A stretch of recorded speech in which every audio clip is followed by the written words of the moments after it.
Mengatasi permasalahan tumpukan ratik akibat dari ditutupnya wadah pembuangan ratik Basirih Banjarmasin Selatan turut disosialisasikan oleh Wakil Rakyat di DPRD Banjarmasin wayah pendelaahan wan aspirasi masyarakat di reses masa sidang 1 tahun 2025. Himbauan kepada warga terkait permasalahan ratik ini terus digelorakan supaya warga lebih paham wan mengerti bahaya ratik nang dipilah wan dipilih ini bisa menghasilkan nilai ekonomi hingga mengurangi ratik nang dibuang ke wadah pembuangan ratik sementara. Mengatasi permasalahan tumpukan ratik akibat dari ditutupnya wadah pembuangan ratik Basirih Banjarmasin Selatan turut disosialisasikan oleh Wakil Rakyat di DPRD Banjarmasin wayah penelaahan wan aspirasi masyarakat di reses masa sidang 1 tahun 2025 nang digelar mulai 27 sampai 28 Februari 2025.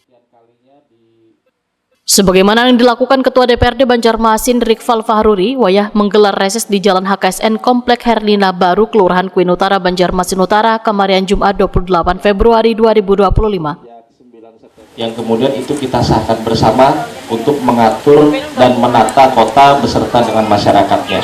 Itu yang pertama. Yang kedua, Ketua DPRD Banjarmasin Rikfal Fahruri, Waitakoni Prima TV memadahkan himbauan kepada warga terkait permasalahan ratik ini terus digelorakan supaya warga lebih paham wan mengerti bahwa ratik nang dipilah wan dipilih ini bisa menghasilkan nilai ekonomi hingga mengurangi ratik nang dibuang ke wadah pembuangan ratik sementara.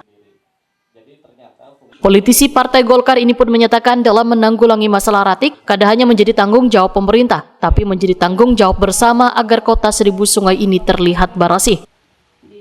Tapi mungkin hari ini berangsur-angsur by data kemarin kita mendapatkan informasi bahwa itu sudah bisa tertangani, hanya saja kita butuh tidak hanya pemerintah daerah saja yang melakukan penanganan sampah ini, tapi juga kita mengajak di setiap reses kita tadi selama 2 hari itu mengajak masyarakat untuk memilah sampah dari rumah. Ya, yang sampah dari rumah itu kan ada terdiri dari berbagai macam sampah, baik itu organik maupun anorganik.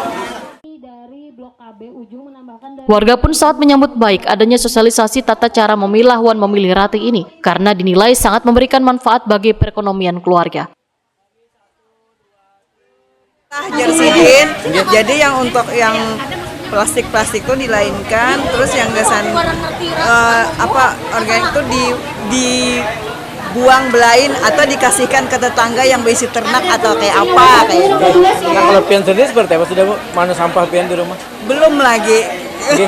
Jadi pian akan pian terapkan seperti apa? Insya Allah hendak diterapkan setelah mendengar tadi kan. Oke. Nah, jadi kita memilah juga, kita menuruti contoh apa yang Sidin sampaikan. Supaya sampah kada banyak. Oke.